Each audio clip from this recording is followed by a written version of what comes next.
왜 자꾸 길에서 아는 척이에요? 아니, 시모가 며느리한테 아는 척도 하면 안 되니? 옷 입고 다니는 꼬라지 좀 보세요. 어디 부끄러워서 아는 척 하기도 싫다고요. 직업도 변변찮으면서 어디 아는 척이에요. 뭐라고? 직업엔 귀천이 없는 법이야. 한평생 뼈 빠지게 고생해서 우리 아들을 키웠어. 그래서요? 어쩌라고요? 그렇게 열심히 살았는데 왜 가난하세요? 가난하다는 이유로 며느리에게 개무시를 당한 이명숙 씨였습니다. 그리고 이명숙 씨가 그런 수모를 당하는데도 아들은 끝까지 못 본 척을 하고 있었습니다. 그런 아들과 며느리를 가만히 두고만 볼 수는 없겠죠. 이명숙 씨가 과연 어떤 기막힌 방법으로 복수에 성공했는지 지금부터 한번 들어보실래요? 그리고 사연 시작 전 먼저 눌러주시는 구독과 좋아요, 저에게 정말 큰 힘이 됩니다. 지금 바로 좋아요 한 번씩 눌러주세요. 그럼 바로 사연 시작하겠습니다. 여러분, 안녕하세요. 제 이름은 이명숙입니다. 올해도 명절이 돌아왔습니다. 그러나 저희 집에는 명절의 흔적이 전혀 없습니다. 부엌에서 김이 모락모락 피어오르던 냄비도, 정성스레 차려진 음식도, 자식들과 손주들이 둘러앉아 웃으며 떠들던 소란스러운 분위기도 없습니다. 그 모든 것들은 이미 사라지고 한 끼를 때우듯 대충 지어진 밥상만 제 앞에 외롭게 놓여 있습니다. 저는 홀로 주방 의자에 앉아 아무도 오지 않는 현관문을 바라보다가 천천히 손을 뻗어 TV 리모컨을 집었습니다. 버튼을 누르자 화면 속에서는 명절 특집 방송이 흘러나왔습니다. 밝은 조명 아래에서 가족들이 모여 웃고 떠들며 음식을 나누고 차례상을 차리고 어린 손주들이 세배를 하며 한복을 입은 부모들에게 복을 빌었습니다. TV 속 아나운서는 명절을 맞아 가족과 함께하는 기쁨을 이야기하며 스튜디오에 초대한 한 사람을 소개했습니다. 다음은 20개가 넘는 헬스장을 운영하고 있는 김동수 대표님을 만나보겠습니다. 그 순간 TV 화면 속에 익숙한 얼굴이 나타났습니다. 저는 손에 들고 있던 리모컨을 놓칠 뻔했습니다. 말끔하게 빗어 넘긴 머리, 잘 다려진 고급 정장을 차려입은 채 여유롭게 앉아있는 남자. 그 남자는 바로 내 아들 동수였습니다. 저는 심장이 덜컥 내려앉는 기분이었습니다. 지난 몇 년간 얼굴도 못 본 아들을 TV를 통해서 보고 있었으니깐요. 저는 조용히 TV 화면을 응시한 채 숨조차 쉬기 힘든 기분으로 아들을 바라보았습니다. 아나운서가 감탄하며 물었습니다. 이렇게 성공하시기까지 부모님의 도움과 희생이 컸을 것 같습니다. 특히 어린 시절 부모님께서 어떤 도움이나 조언을 해주셨는지 궁금합니다. 저는 순간 숨을 죽였습니다. 과연 우리 아들이 어떤 말을 할지 너무 궁금했습니다.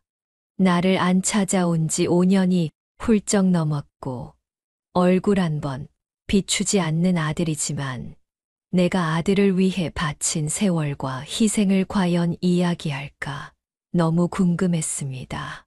추위에 손이 부르트도록 장사를 하며 나 자신을 위해선 한 푼도 쓰지 않았습니다. 대신 아들의 학비를 대고 새 옷을 사주고 아들만큼은 배부르게 먹이기 위해 애썼던 그 지난 날들입니다.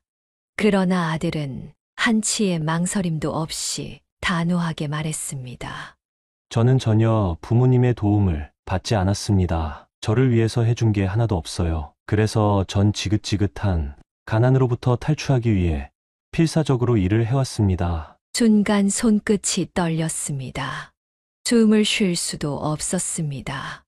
아니, 저건 말도 안 됩니다. 내가 어떻게 아들을 키웠는데, 내가 어떻게 살아왔는데, 텔레비전 화면을 뚫고 들어가서 아들놈의 양복깃을 움켜쥐고 따져 묻고 싶은 심정이었습니다. 그러나 아나운서는 아무렇지 않게 웃으며 이어 질문을 던졌습니다. 그래도 명절에는 부모님을 찾아뵈실 거죠? 아들은 아무렇지도 않은 표정으로 익숙하다는 듯이, 당연하다는 듯이 여유로운 미소를 띠며 대답했습니다. 당연하죠. 저는 한 해도 빼먹은 적 없이 명절마다 부모님을 찾아뵙고 있습니다. 주위에서도 저보고 효자라고 다들 칭찬을 해주시더라고요. 나는 그 말을 듣는 순간 머릿속이 하얘졌습니다. 손이 떨려서 손끝이 시려서 온몸이 분노로 달아올라서 주먹을 꽉 쥔 채 텔레비전을 노려보았습니다. 뭐라고? 한 해도 빼먹은 적이 없다고? 아들의 얼굴을 못 본 지 어느새 5년이 지났습니다. 제가 뭘 잘못해서도 아닙니다. 아들이 성공하고 나니 평생 가난하게 살아온 제가 부끄럽겠지요. 아마 그 이유 때문인 것이 분명했습니다. 단 한 번도 찾아오지 않은 아들이, 단 한 통의 전화도 없던 아들이, 카메라 앞에서는 세상에서 가장 효자인 것처럼 뻔뻔하게 거짓말을 늘어놓고 있었습니다. 저는 그 자리에 그대로 얼어붙은 채 TV 속 아들의 얼굴을 바라보았습니다. 화면 속에서 저렇게 거짓말을 태연하게 늘어놓는 저 사람이 내가 모든 걸 희생하며 키워온 내 아들이라는 것이 믿어지지 않았습니다. 저는 텔레비전을 꺼버렸습니다. 거실 한쪽에는 먼지가 쌓인 액자가 있습니다. 그 안에는 어린 시절의 아들이 내 손을 꼭 붙잡고 환하게 웃던 사진이 있습니다. 저는 조용히 사진을 내려다보았습니다. 그리고 다시 텔레비전 속에서 본 그 남자의 얼굴을 떠올렸습니다. 그때의 순수했던 아이와 지금의 텔레비전 속 저 남자는 너무도 달랐습니다. 지난 5년 동안 아들이 연락 한 번 없어도 그동안 꾹 참아왔습니다. 아들이 바쁘니까, 아들이 성공하느라 정신이 없으니까 연락을 하지 못할 수도 있다고 저 스스로를 설득했습니다. 하지만 더 이상은 아닙니다. 나를 없는 사람 취급하고 명절에도 단 한 번 찾아오지 않으면서 이제는 세상에 뻔뻔하게 거짓말까지 하는 걸 더 이상 가만히 두고 볼 수는 없습니다. 저는 곧장 집을 나섰습니다. 차가운 바람이 얼굴을 스치고 발걸음이 점점 더 빠르게 내디뎌졌습니다. 거센 바람을 뚫고 버스에서 내렸습니다. 차갑게 언 손을 호호 불어가며 한 손에 꼭 쥔 주소를 다시 한번 바라보았습니다. 너무 오랜만에 와서 이 길이 맞는지도 확신할 수 없었습니다. 저는 고개를 들어 앞을 바라보았습니다. 눈앞에는 하늘을 찌르듯이 우뚝 솟아있는 초고층 아파트가 서 있었습니다. 아파트에서 나오는 정말 비싸 보이는 외제차들을 보니 순간 한 발짝도 내디딜 수 없었습니다. 이곳은 제가 살던 세계와 너무나도 달랐습니다.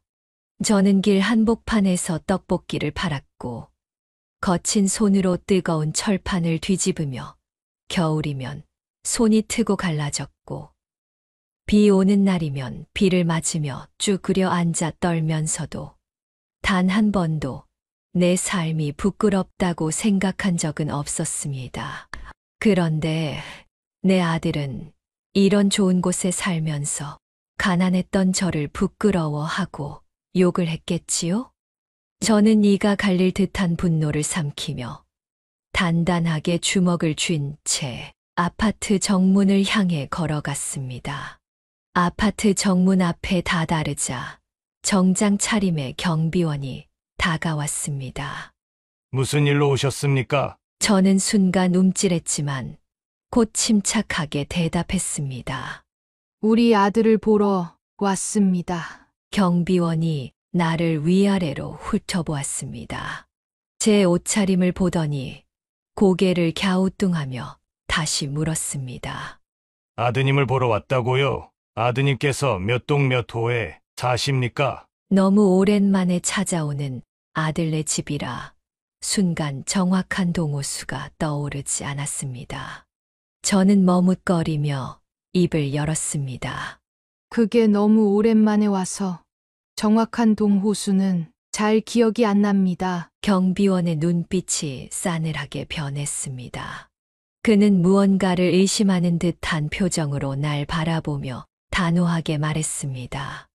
아니 아드님이 어디 사시는지 동호수가 기억이 안 난다고요? 그럼 아드님께 직접 전화라도 해보시죠. 저는 떨리는 손으로 휴대폰을 꺼냈습니다. 숱하게 눌렀던 번호를 다시 한번 천천히 눌렀습니다. 귀에 댄 휴대폰에서 신호음이 길게 울렸습니다. 그러나 아들은 전화를 받지 않았습니다. 저는 손을 꽉 쥐었습니다. 경비원이 한숨을 쉬며 팔짱을 끼고 나를 노려보았습니다.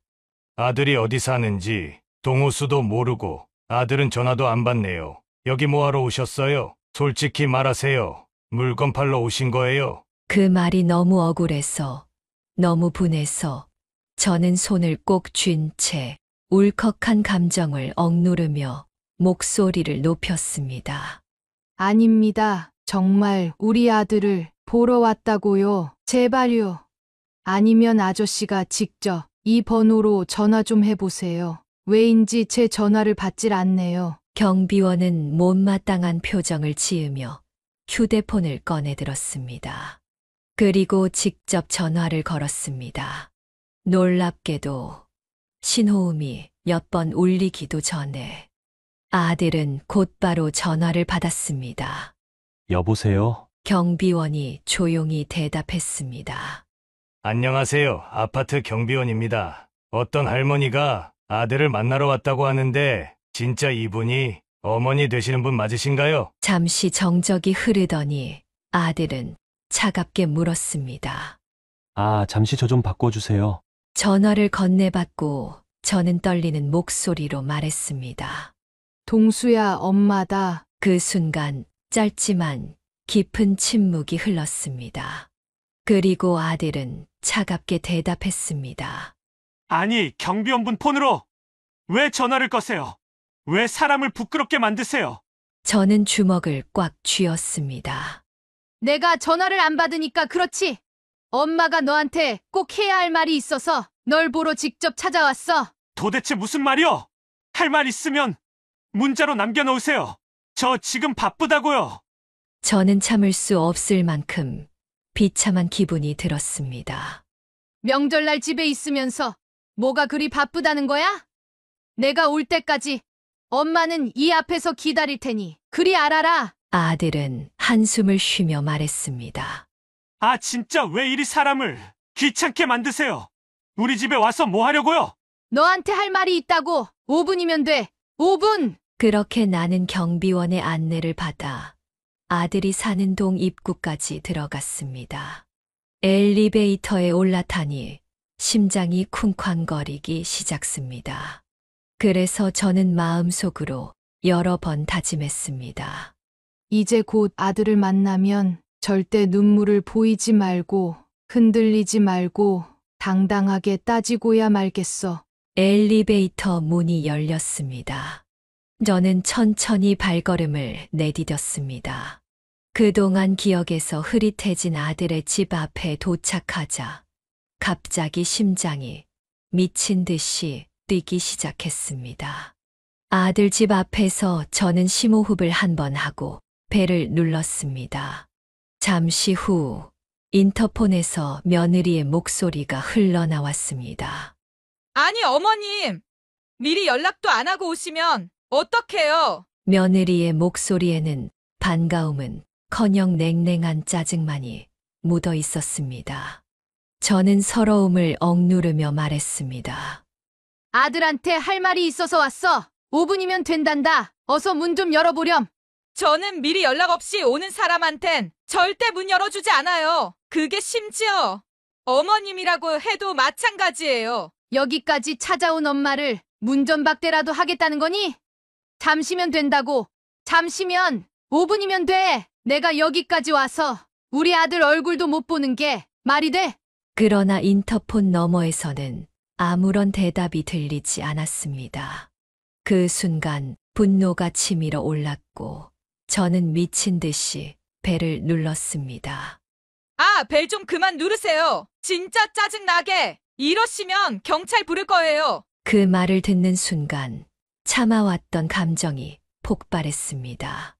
뭐라고? 경찰을 부르겠다고? 엄마가 아들을 보러 찾아왔는데 경찰을 부르겠다는 거야? 눈앞이 아득해졌습니다. 벨을 다시 누르려다가 결국 손을 내렸습니다. 내가 뭘 잘못했길래 이렇게까지 서럽고 비참해야 하나 싶었습니다. 눈가가 뜨거워졌습니다.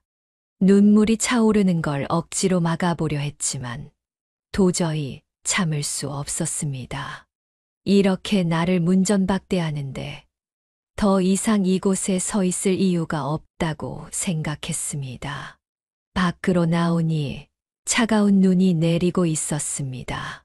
생각보다 눈발이 강하게 내리길래 눈이 그칠 때까지 잠시 쉬었다 집에 돌아가기로 했습니다.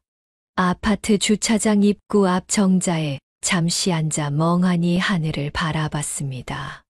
하얀 눈송이들이 빙글빙글 돌면서 떨어지는 모습을 보며 잠시 생각에 잠겼습니다. 어릴 적 아들을 키우던 기억이 떠올랐어요.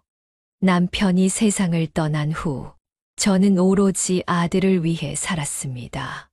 비가 오는 날에는 장사가 안 되어 끼니를 굶을 때도 있었습니다. 하지만 우리 아들만큼은 절대 굶기지 않았습니다. 돈이 없어 헌 옷을 입어도 아들 옷만큼은 새 것으로 사주려 했습니다. 그 모든 것이 아들을 위한 일이었습니다. 그런데 그런 아들이 이제는 나를 부끄러워하고 나랑 연을 끊으려 하고 있으니 눈물이 흐르는 것을 막을 수 없었습니다. 시간이 얼마나 흘렀을까?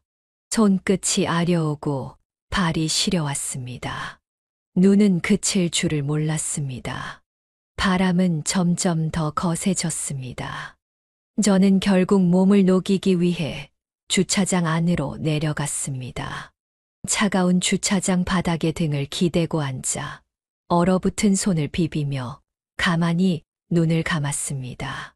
오늘 하루 이곳까지 오는 길, 아들의 집 앞에서 문전박대를 당하며 느꼈던 비참함, 그리고 며느리의 차가운 말투와 경멸 어린 시선까지 모든 것이 파도처럼 몰려와 나를 집어삼켰고 아무리 애써 참아보려 해도 서러움이 목구멍까지 차올라 도저히 숨을 쉴 수 없을 것만 같았습니다. 바로 그때 주차장 저편에서 익숙한 목소리가 들려왔습니다. 장인어른, 장모님, 조심히 가세요. 저는 순간적으로 몸을 굳힌 채 본능적으로 주차장 기둥 뒤로 몸을 숨겼습니다. 제 귀가 잘못된 것이 아니었습니다. 그 목소리는 분명 제 아들의 목소리가 분명했습니다. 저는 천천히 고개를 돌려 주차장 입구 쪽을 바라보았습니다. 그곳에는 한껏 공손한 표정을 짓고 사돈의 손을 꼭 붙잡고 웃고 있는 제 아들의 모습이 있었습니다. 그리고 그 옆에는 늘 당당한 모습으로 날 깔보던 며느리가 마치 세상에서 가장 효심 깊은 딸이 된 듯 정중하게 허리를 숙이며 인사를 건네고 있었습니다. 저는 그들의 모습을 바라보며 손끝이 점점 더 차가워지는 것을 느꼈습니다. 차돈들의 손에는 값비싸 보이는 고급 한우 선물 세트가 들려 있었습니다. 온몸이 얼어붙는 기분이 들었습니다. 심장이 무너져 내리는 느낌이 들었습니다. 나한텐 사람 취급도 하지 않더니 사돈들한텐 세상 효자 효녀인 척하는 아들과 며느리를 보니 피가 거꾸로 솟는 것만 같았습니다. 제 인내심의 한계가 오고 말았습니다. 너희가 그러고도 인간이야! 이런 짐승만도 못한 놈들! 아들과 며느리는 깜짝 놀란 듯 동시에 고개를 돌려 저를 바라보았습니다. 저는 한 걸음 앞으로 나아갔습니다. 차디찬 시멘트 바닥 위를 한 걸음 걸어가며 마음속에 있던 말들은 한마디씩 분명하게 내뱉었습니다. 내가 대체 너희들한테 뭘 그렇게 잘못했길래? 어떻게 나한테 이럴 수 있어? 사돈들만 부모고 난 부모도 아니야? 이런 금수만도 못한 놈들! 아들은 당황한 듯 어색한 미소를 지으며 한 걸음 뒷걸음질 쳤습니다. 아니, 그러니까 미리 연락을 하고 왔어야죠.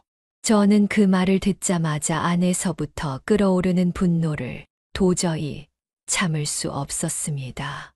손을 들어 아들을 가리키며 목소리를 높였습니다.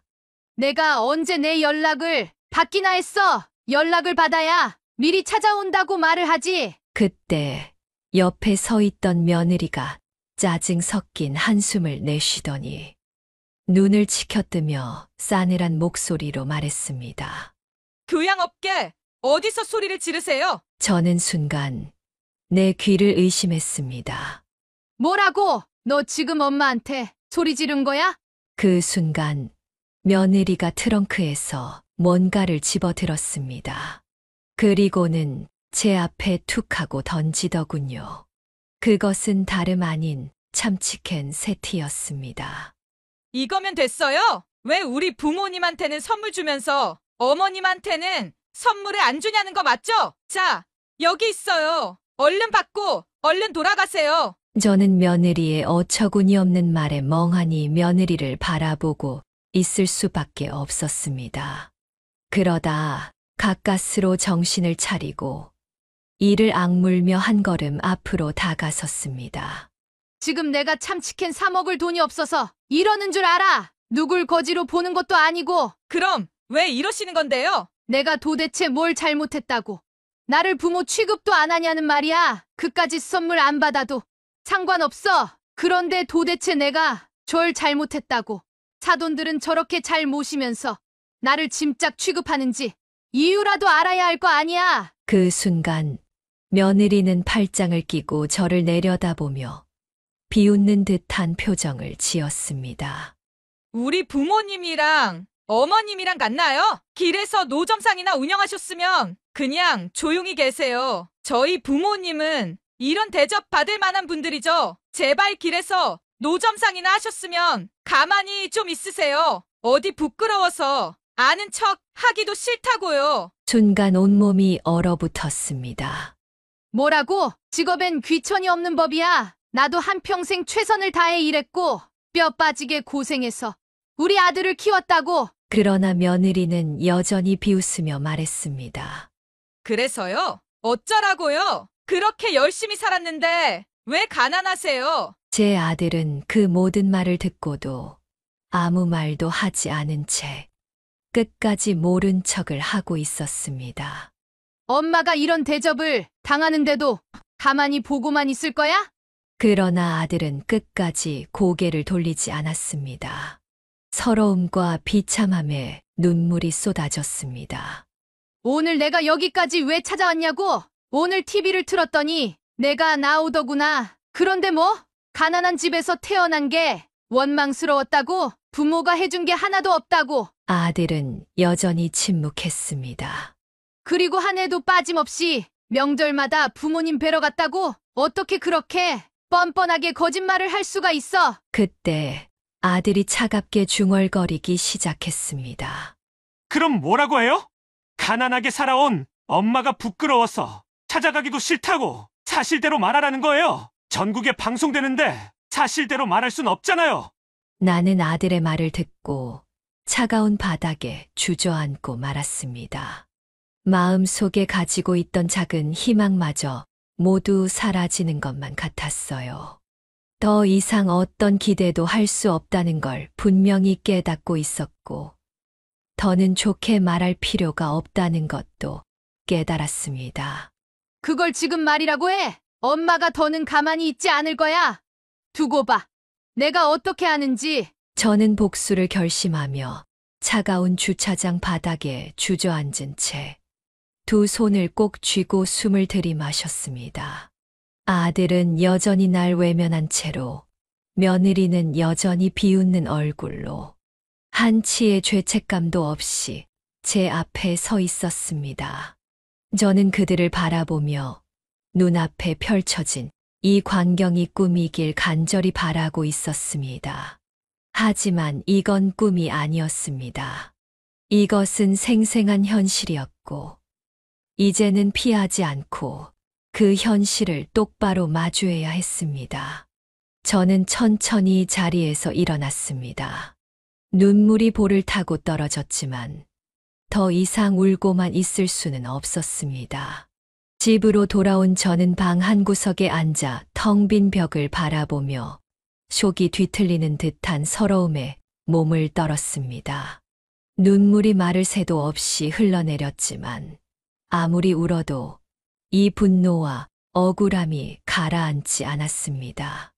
몇 년을 참고 견디며 기다렸지만 결국 제게 돌아온 것은 차가운 외면과 모욕뿐이었습니다. 며느리가 내 앞에서 비웃으며 던진 참치캔, 내 존재 자체를 부정하는 말투, 아들이 뒤돌아서 모른 척하는 모습까지, 그 모든 것이 머릿속을 헤집으며 사라지지 않았습니다. 밤이 깊어질수록 서러움과 분노는 점점 차가워졌습니다. 이제는 울기만 해서는 안 된다는 것을, 이제는 더 이상 그대로 당하고만 있을 수 없다는 것이 분명했습니다. 저는 더 이상 참지 않기로 하였습니다. 내 모든 걸 바쳐 키운 아들이 나를 이렇게 버려둔 채 세상에 둘도 없는 효자라며 세상의 존경을 받는 꼴을 지켜볼 순 없습니다.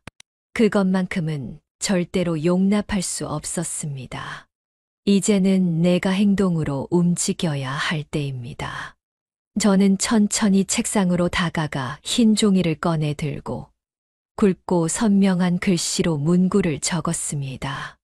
노점상 운영하며 힘들게 키운 어머니를 버리고 성공한 후 부모를 외면한 불효자! 가난한 부모가 부끄럽다며 한 번도 찾아오지 않았으면서 명절마다 부모님을 챙긴다고 거짓말한 남자의 실체를 밝힙니다. 한 글자 한 글자 써 내려갈 때마다 손에 힘이 들어갔고, 한 글자를 적을 때마다 지난 세월의 서러움이 터져 나왔습니다.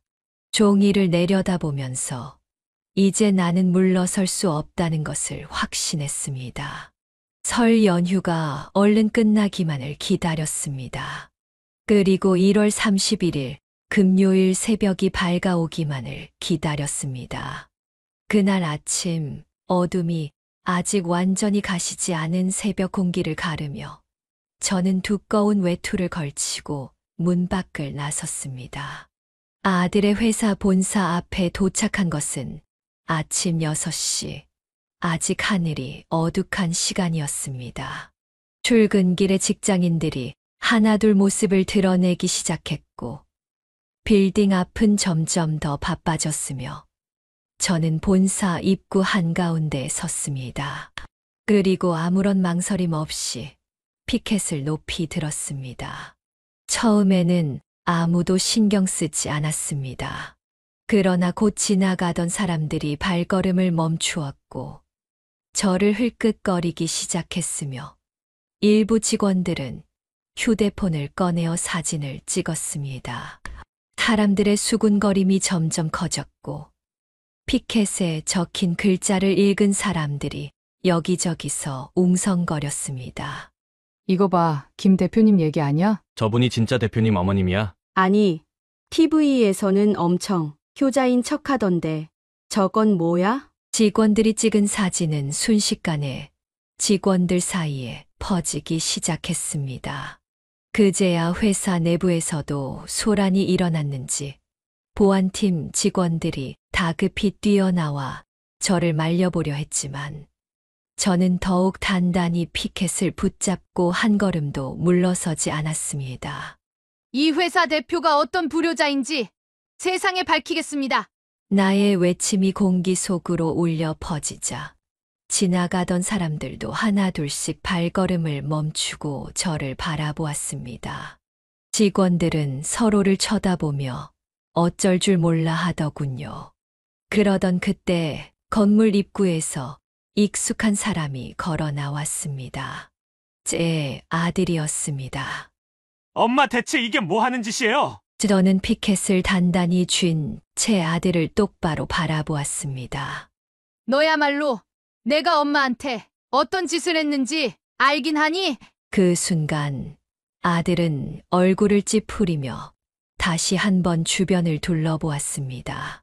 직원들이 수군거리며 우리를 바라보고 있다는 사실을 인식하자 아들은 더욱 당황한 표정을 지으며 나지막한 목소리로 말했습니다. 돈이 필요해서 그러시는 거예요? 그 말을 듣는 순간 저는 더 이상 참을 수 없었습니다. 손에 쥔 피켓을 내려놓고 어이가 없다는 듯 헛웃음을 터뜨리며 아들을 노려보았습니다.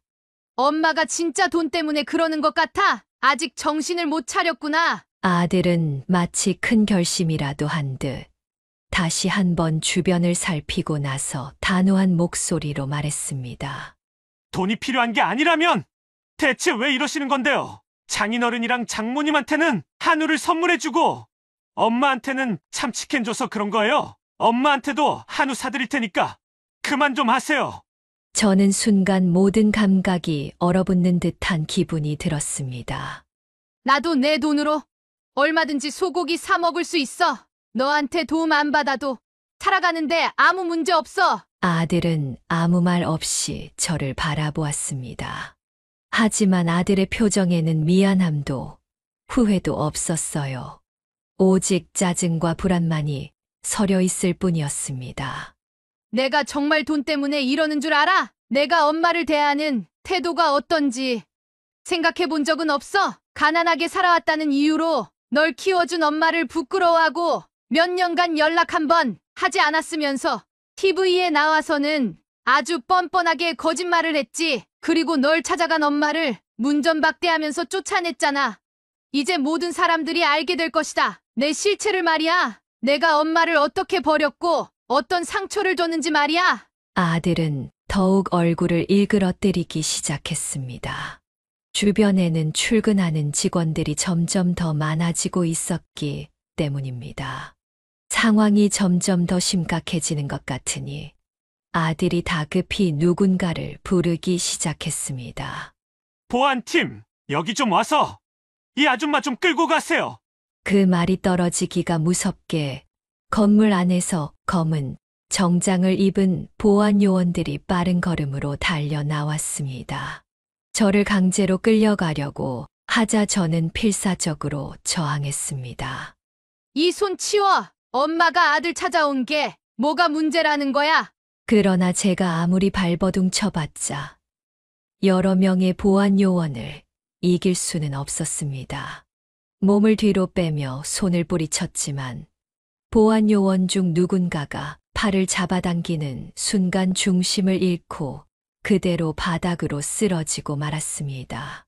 순간적으로 허리에 강한 충격이 전해졌고 저는 바닥에 주저앉았습니다.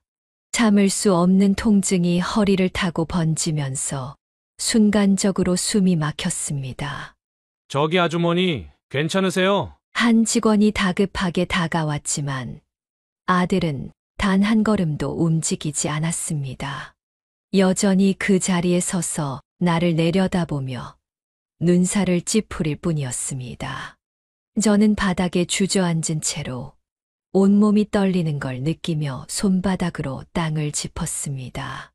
두 눈에 뜨거운 눈물이 차올랐지만 어떻게든 이를 악물고 울음을 삼켰습니다. 그 순간 머릿속에서 지난 날들이 떠올랐습니다. 어린 아들이 배고프다고 울던 날, 남편 없이 혼자 노점상을 운영하며 비바람을 맞으며 장사하던 날, 거리에 주저앉아 눈물 흘리던 날들, 모든 것이 한꺼번에 밀려왔습니다. 저는 떨리는 손으로 바닥을 짚으며 아들을 바라보았습니다. 정말 이렇게까지 해야 하니? 엄마가 널 어떻게 키웠는데? 제가 바닥에 쓰러지자 그제서야 아들도 조금 놀란 듯해 보였습니다. 아, 진짜? 그러니까 적당히 했어야죠. 앰뷸런스 좀 불러봐요. 저는 조용히 눈을 감았다가 떴습니다. 쓰러진 저를 내려다보는 아들의 표정이 보였습니다. 놀란 기색이 살짝 서려 있었지만 걱정이나 후회보다는 당황스러워 보였습니다. 마치 예상치 못한 사고가 터졌다는 듯한 불필요한 문제를 마주한 사람처럼 보였습니다.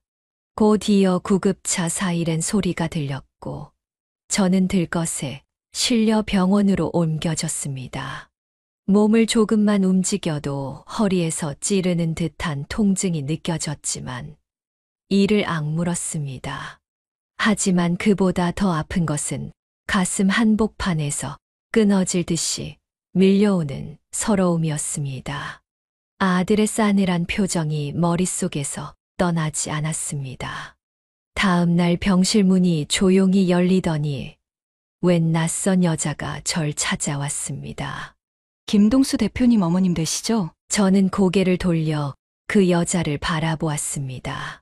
그 여자는 저를 조심스럽게 바라보다가 의자에 앉으며 조용히 입을 열었습니다.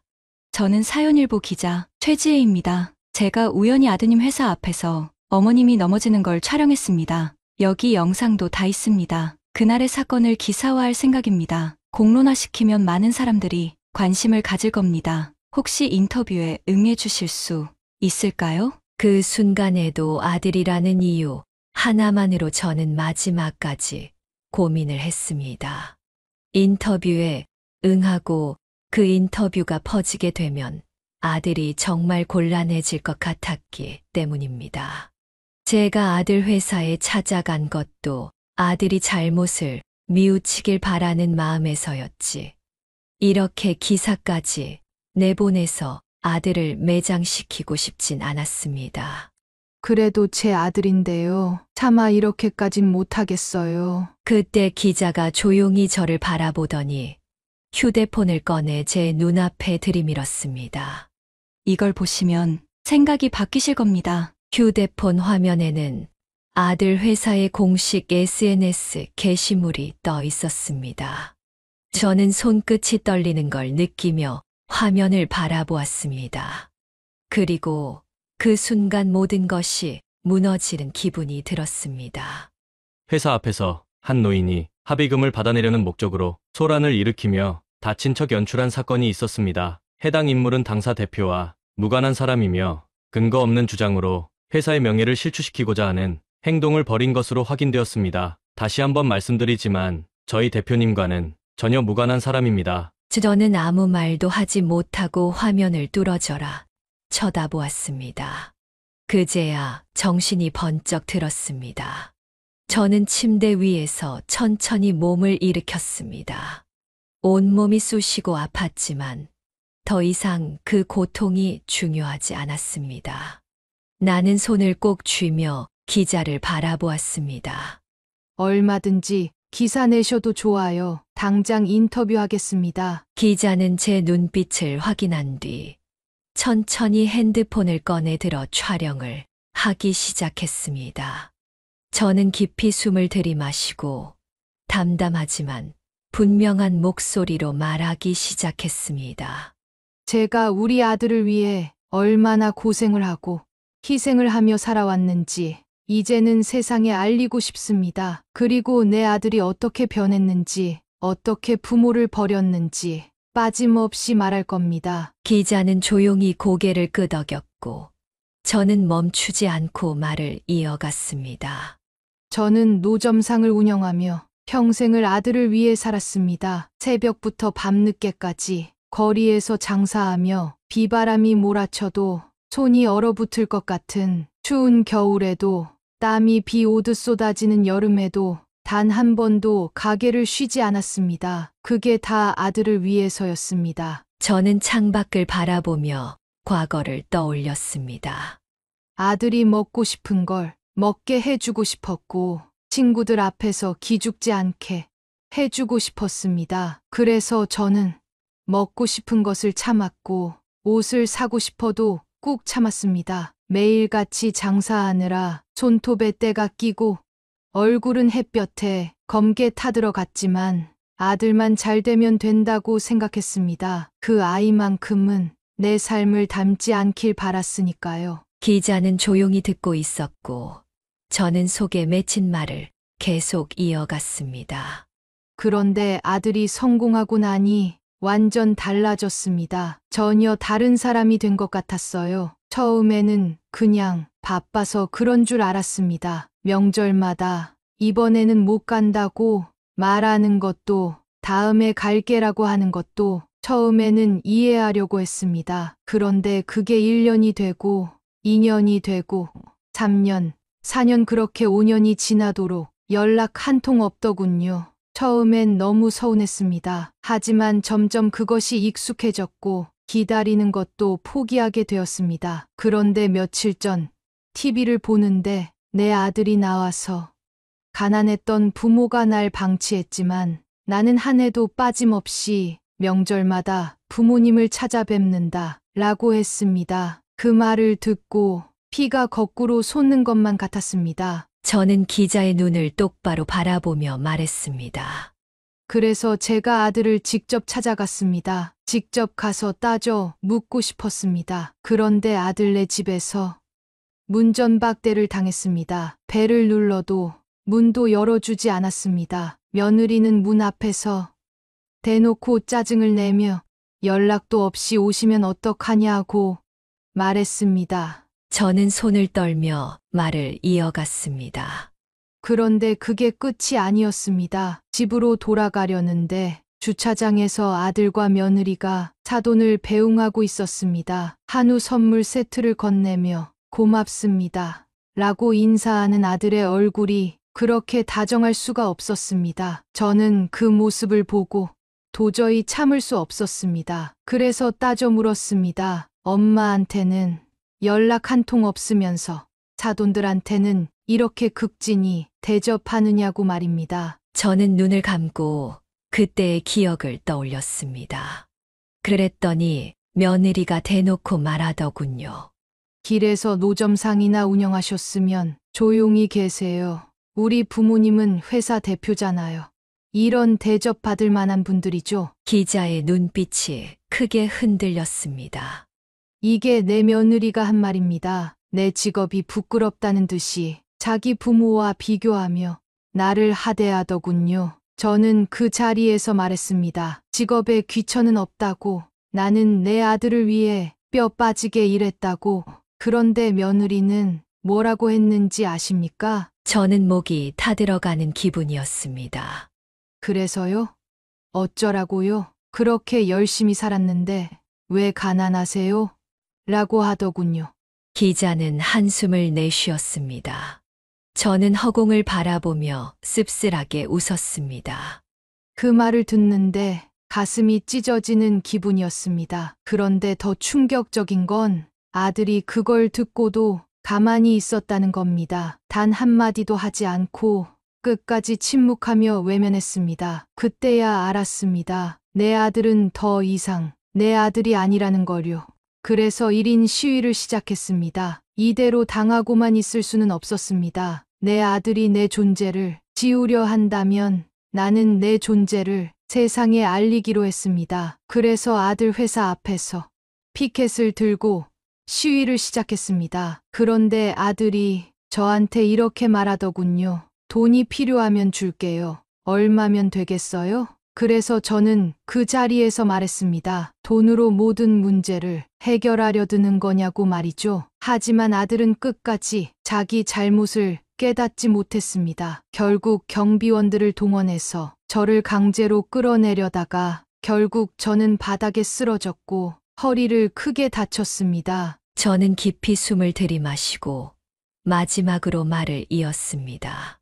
그런데도 아들은 회사 SNS를 통해 글을 올려 저한테 합의금을 받으려 쇼를 벌이는 할머니라고 했습니다. 제 인터뷰 영상과 기자가 작성한 기사가 인터넷에 퍼진 것은 순식간이었습니다. 주말 이틀 동안 정말 폭발적인 반응이 있었습니다. 노점상하며 힘들게 키운 부모를 버린 성공한 CEO. 성공하고 나니 부모 생일에도 명절에도 찾지 않던 아들. TV에서는 세상 효자인 척. 버려진 어머니의 폭로. 대한민국을 뒤흔들다. 하루아침에 모든 것이 변했습니다.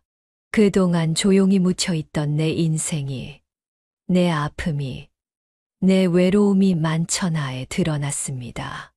그러나 더 놀라운 것은 사람들의 반응이었습니다. 댓글엔 이렇게 적혀 있었어요.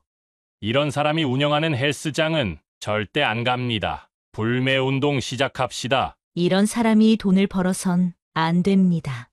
진짜 눈물 난다. 어머니, 힘내세요. 많은 사람들이 아들의 헬스장을 해지하고 환불을 요구하며 SNS에 불매 인증을 남기기 시작했습니다. 헬스장에서 항의하는 사람들도 생겼고 사태는 걷잡을 수 없이 커졌습니다. 불과 주말 이틀 만에 말이죠. 정말 인터넷이 무서운 것이라는 걸 새삼 느끼게 됐습니다.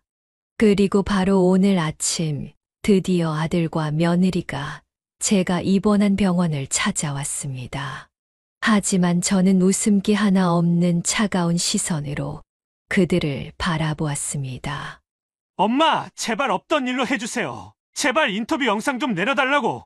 기자에게 이야기 좀 해주세요. 저는 조용히 그러나 단호하게 대답했습니다.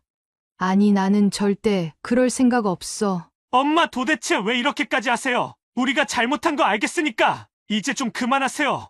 이제야 알겠다고? 네가 경호원 시켜서 엄마를 바닥에 패대기 치고 엄마가 입원까지 했는데 괜찮냐고 전화라도 한 통 했어? 병문안을 오길 했어? 그런데 이제 기사들이 올라오니 많이 다급한가 보구나. 아들은 말을 잇지 못했습니다. 그러나 며느리는 한숨을 내쉬더니 정말 놀라운 말을 꺼내기 시작했습니다. 어머니 그러면 얼마면 되겠어요? 필요한 만큼 드릴 테니 없던 일로 해요. 저는 순간 헛웃음을 터뜨렸습니다. 이게 결국 내네들 수준이구나. 마지막까지도 돈으로 해결하려고 하네. 그게 아니라 됐어, 난 돈 필요 없다. 내가 아무리 많은 돈을 줘도 없던 일로는 못하겠어. 그만 돌아가렴. 저는 아들과 며느리를 단호하게 돌려보냈습니다. 더 이상 기대할 것도 후회할 것도 남아있지 않았습니다. 그냥 더 이상 엮이고 싶지 않았어요. 당분간은 아무런 스트레스 없이 다친 몸을 치료하는 데만 전념하고 싶었습니다. 그런데 오늘 아침 해가 뜨기도 전에 아들과 며느리가 다시 병원을 찾아와 제 앞에서 무릎을 꿇기 시작했습니다.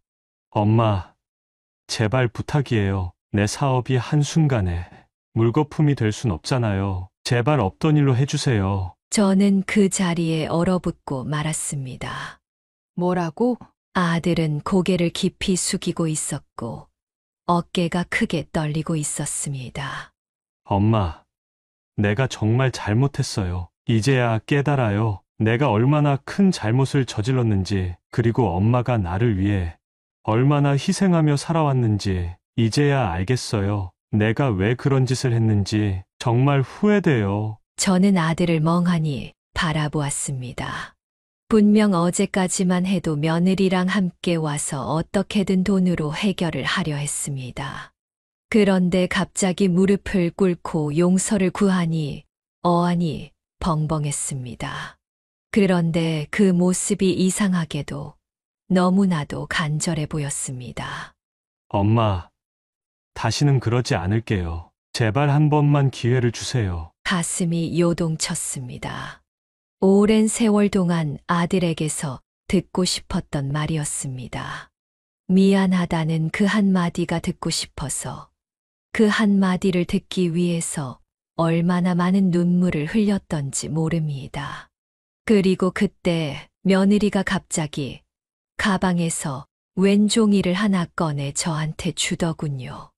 어머님, 저희가 다시는 어머니를 외면하지 않겠다는 증거로 남겼어요. 이건 효도 각서입니다.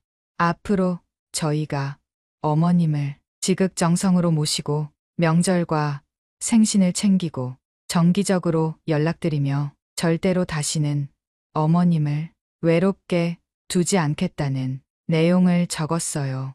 한번 읽어보세요. 만약 저희가 이 내용 중 하나라도 어긴다면 그때는 다시 기사로 올리셔도 좋습니다. 정말입니다. 저는 멍하니 그 광경을 바라보았습니다. 어제까지만 해도 돈으로 해결하려 했으면서 갑자기 왜 이렇게까지 하려고 하는 거니? 제가 조심스럽게 묻자 며느리는 식은땀을 흘리며 대답했습니다. 너무 긴장해서 헛소리를 한 것 같아요. 어머니를 정말 무시하려 했던 게 아니라 너무 겁이 나서 그만. 그 순간에도 여전히 의심스러웠습니다. 하지만 마음속에서 동요가 일어나기 시작했습니다. 어머니, 저희를 믿어주세요. 다시는 어머니를 실망시키지 않겠습니다. 정말입니다. 저는 한참을 고민한 끝에 조용히 입을 열었습니다. 바로 결정할 문제는 아닌 것 같아. 조금만 시간을 주겠니? 그 순간 아들과 며느리의 표정이 바뀌었습니다. 왜요, 어머니? 저희가 진심으로 반성하는데도 왜 아직도 망설이세요? 그러니까요. 저희가 이 정도까지 하는데 엄마는 왜 이렇게 냉정한 거예요? 시간이 없다고요. 시간이 1분이라도 빨리 기사를 내려야 한다니깐요. 저는 조용히 숨을 들이마시고 차분히 이야기를 이어갔습니다.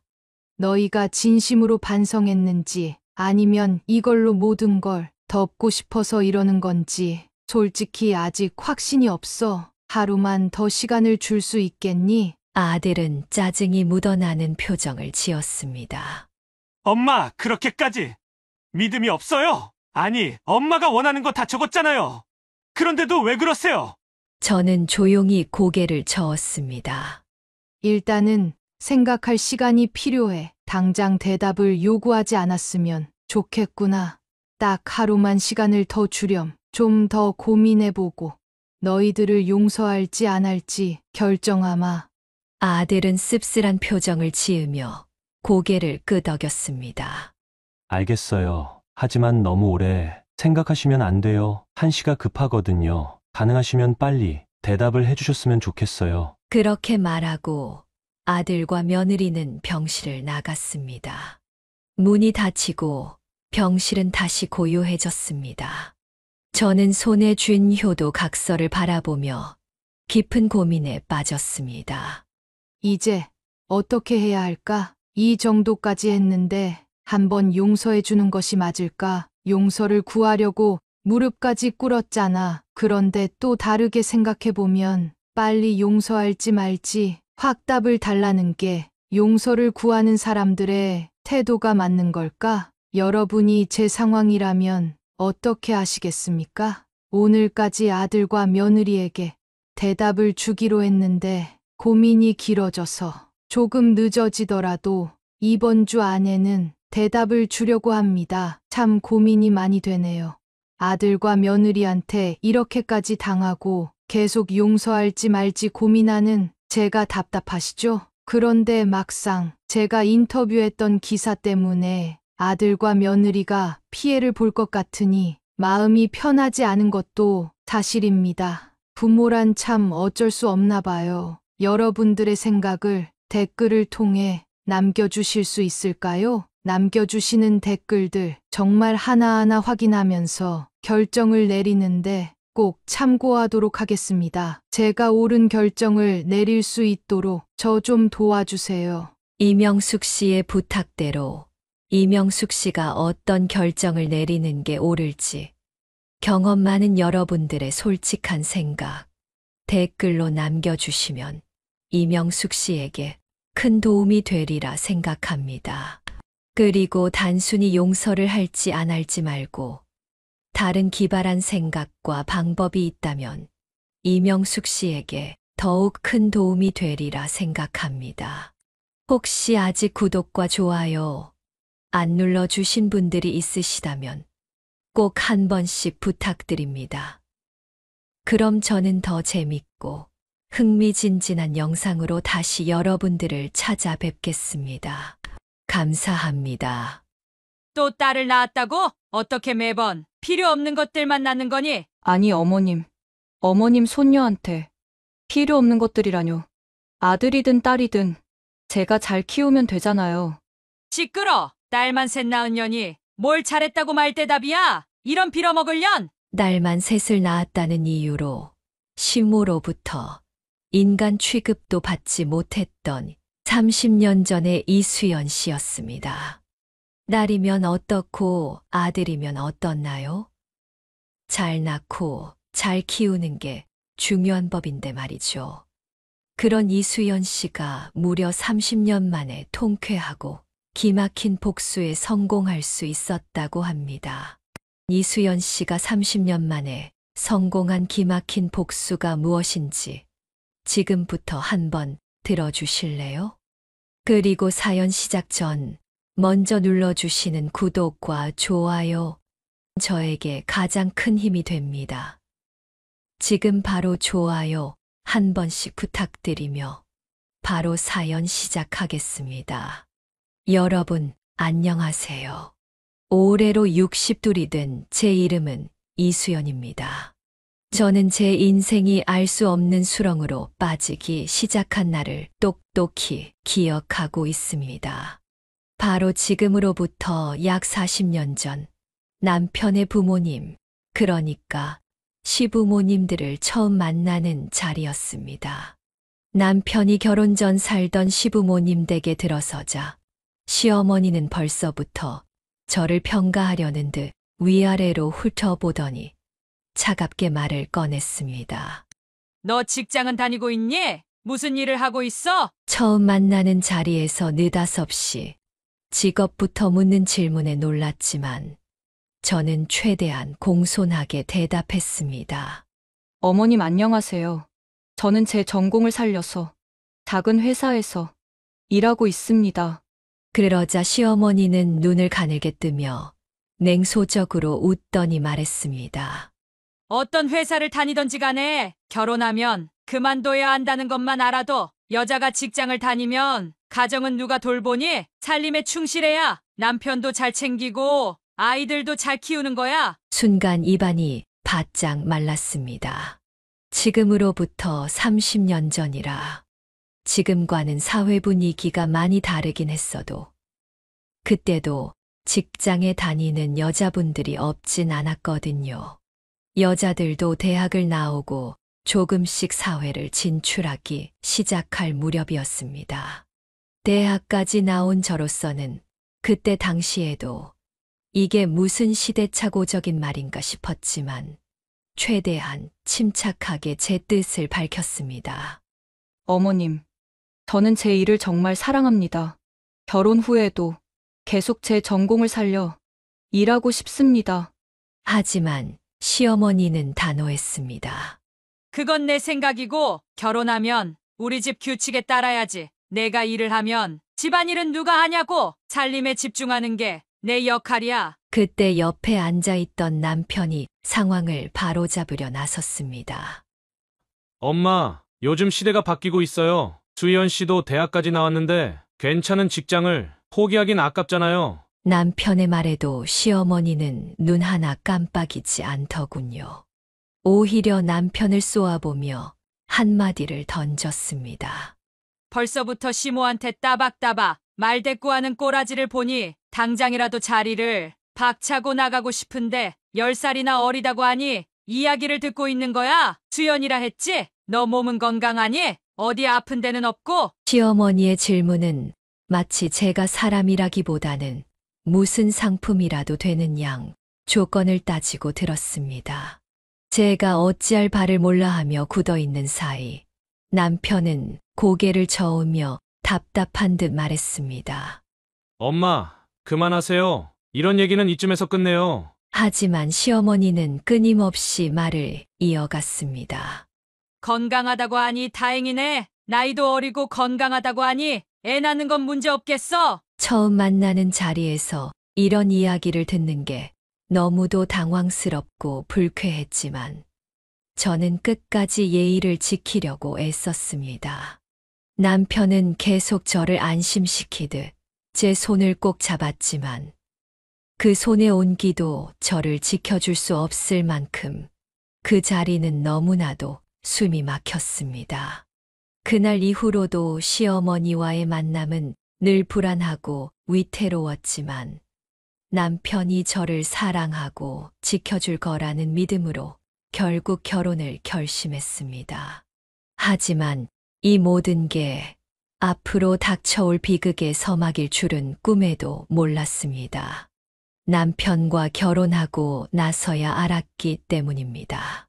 남편의 집안은 1년에 제사가 10번이 넘는다는 사실을 말이죠. 결혼 전에 남편은 제사 이야기를 단 한 번도 꺼낸 적이 없었습니다.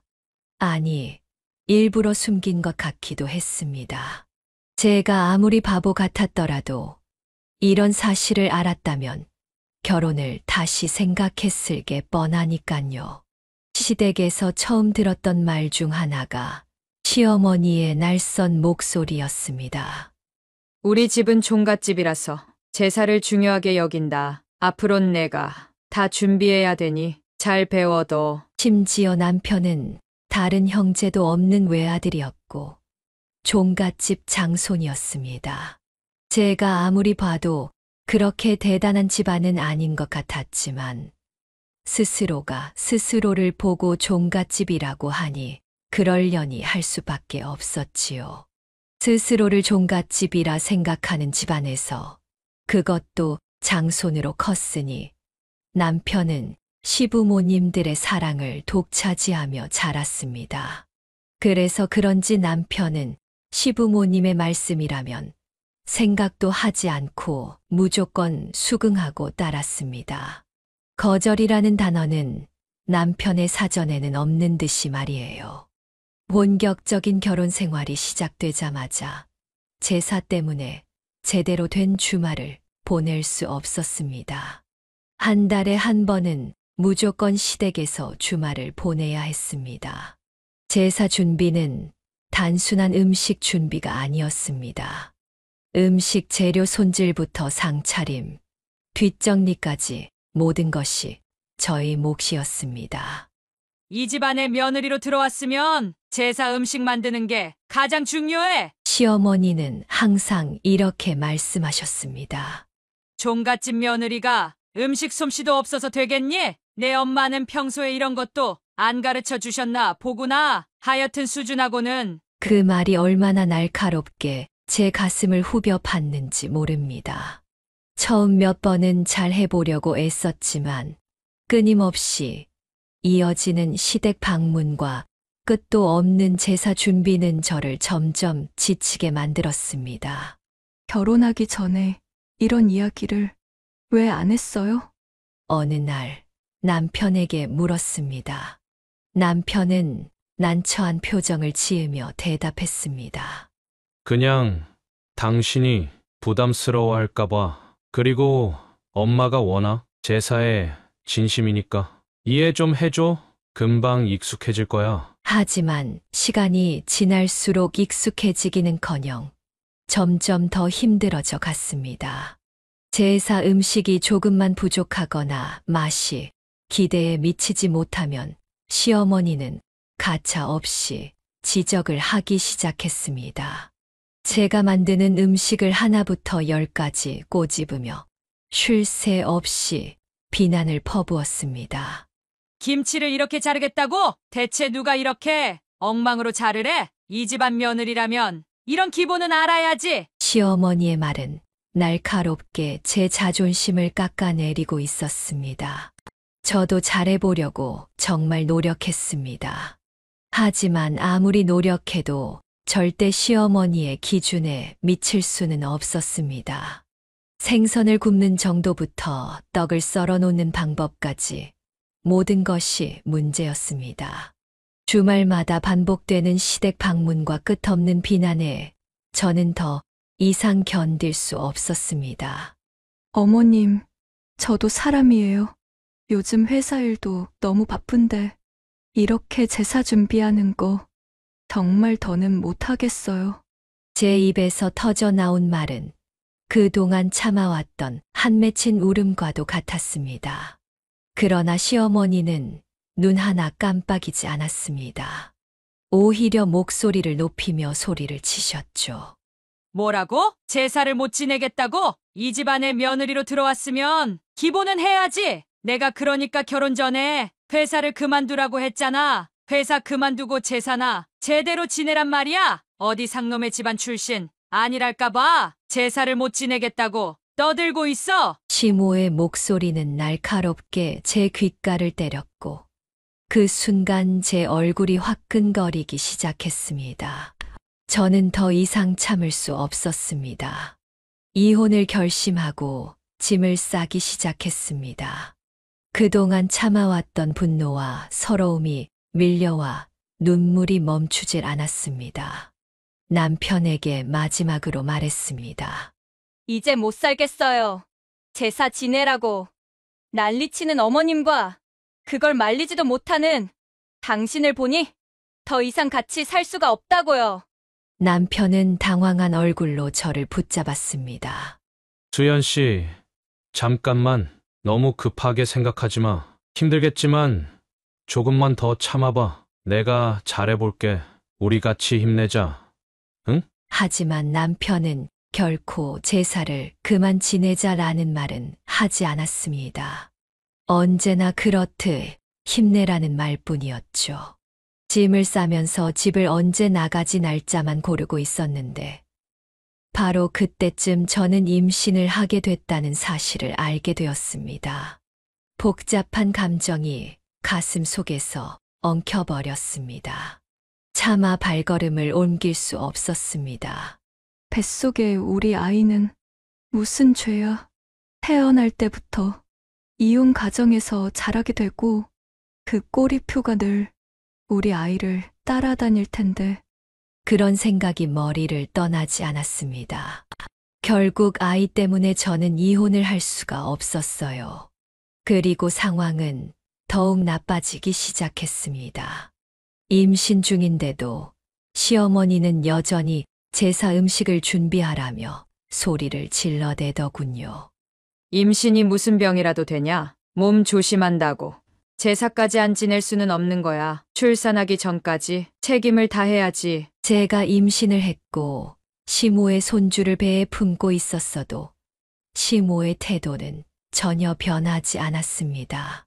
그렇게 제 삶은 돌이킬 수 없는 암흑 속으로 접어들고 있었습니다. 도망치고 싶어도 어디로 가야 할지 몰랐습니다. 가슴 속에는 아픔과 분노, 그리고 자신에 대한 미움만이 가득했습니다.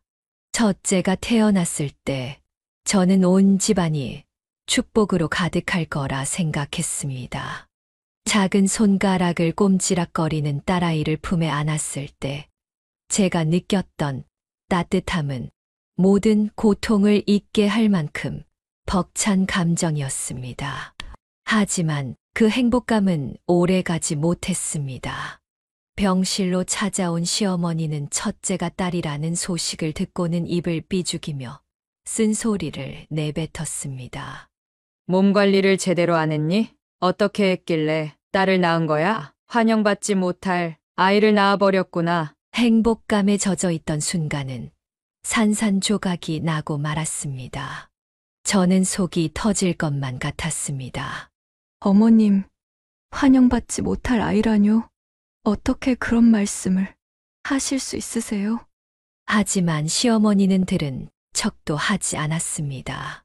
저를 꿰뚫어 보듯 쏘아보더니 딸을 낳아서야 어디다 쓸모가 있겠니? 이 집안의 대를 이어야지. 딸을 낳아서 대체 무슨 소용이 있겠어? 라고 말하며 고개를 돌렸습니다. 그날 밤 저는 남편에게 시어머니의 말을 따져 물었습니다. 당신 어머니가 오늘 저한테 무슨 말을 했는지 알아요? 우리 아이가 환영받지 못할 아이래요. 아들이 아니라 왜 딸을 낳았냐면서요. 그게 정말 사람 입에서 나올 수 있는 말인가요? 남편은 잠시 머뭇거리더니 한숨을 쉬며 말했습니다. 나도 사실 아들이길 바랐어. 그 한마디에 제 머릿속이 하얘졌습니다. 뭐라고요? 아들이길 바랐다고요? 그럼 딸이면 안 되는 이유라도 있어요? 저는 더 이상 참을 수 없었습니다. 남편은 당황한 얼굴로 변명하듯 말했습니다.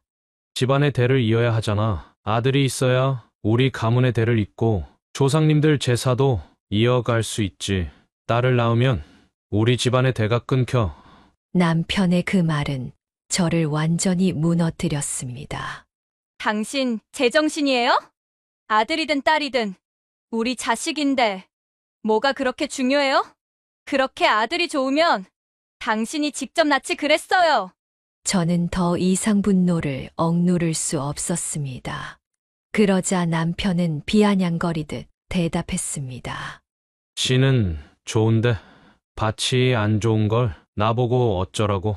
내 몸이 문제라는 뜻이야. 내가 잘못한 게 아니라고. 이런 막말을 내뱉는 건 남편뿐만이 아니었습니다. 시어머니도 딸 낳은 저를 죄인 취급하며 저를 몰아세웠습니다. 그리고 그 모든 것을 견디기만 할 뿐 떠날 용기를 내지 못한 이유가 바로 우리 딸아이 때문이라는 걸 남편도 너무 잘 알고 있었습니다. 설마 우리 딸이 이혼 가정에서 자라길 바라는 건 아니지. 애한테 죄를 짓고 싶지 않으면 내가 잘 참고. 우리 엄마 말 잘 들어. 딸아이를 안고 밤새 울던 날들이 떠오릅니다. 첫째를 출산한 지 얼마 지나지도 않은 어느 날, 시어머니가 갑자기 집으로 찾아왔습니다. 벨이 울리고 현관문을 열자마자 시어머니의 날카로운 목소리가 들렸습니다. 제사 준비해야 하는데 뭐 하고 있는 거니? 몸이 좀 힘들어도 그 정도는 참고 해야지. 저는 깜짝 놀라며 대답했습니다. 어머님, 지금은 도저히 갈 수 없어요. 몸조리 조금만 하고 다음번 제사부터는 꼭 나갈게요. 하지만 시어머니는 제 말을 들으려 하지 않았습니다. 몸조리? 그깟 몸조리가 뭐가 중요해? 내가 일을 안 하면 누가 하니? 빨리 옷 갈아입고 딸 안아서. 시어머니의 목소리는 점점 높아졌고 저는 가슴이 답답해져 말문이 막혀버렸습니다. 그런 저를 시어머니는 강제로 차에 태웠고 그 장면을 본 남편은 아무런 말도 하지 않고 오히려 운전대를 잡아 시댁으로 향했습니다. 차 안에서 저는 묵묵히 창밖만 바라보며 억눌린 분노를 삼키고 있었습니다. 시댁에 도착하자마자 저는 주방으로 끌려갔습니다. 출산을 하고 며칠도 지나지 않은 몸으로 무거운 냄비를 들고 김이 모락모락 나는 음식을 조리하느라 땀을 뻘뻘 흘렸습니다. 허리는 찌릿찌릿 아팠고 손끝이 저려왔습니다. 아기는 그런 제 마음을 아는지 모르는지 거실에서 혼자 울고 있었어요. 시어머니는 그런 저와 우리 아이를 보고도 전혀 아랑곳하지 않았습니다.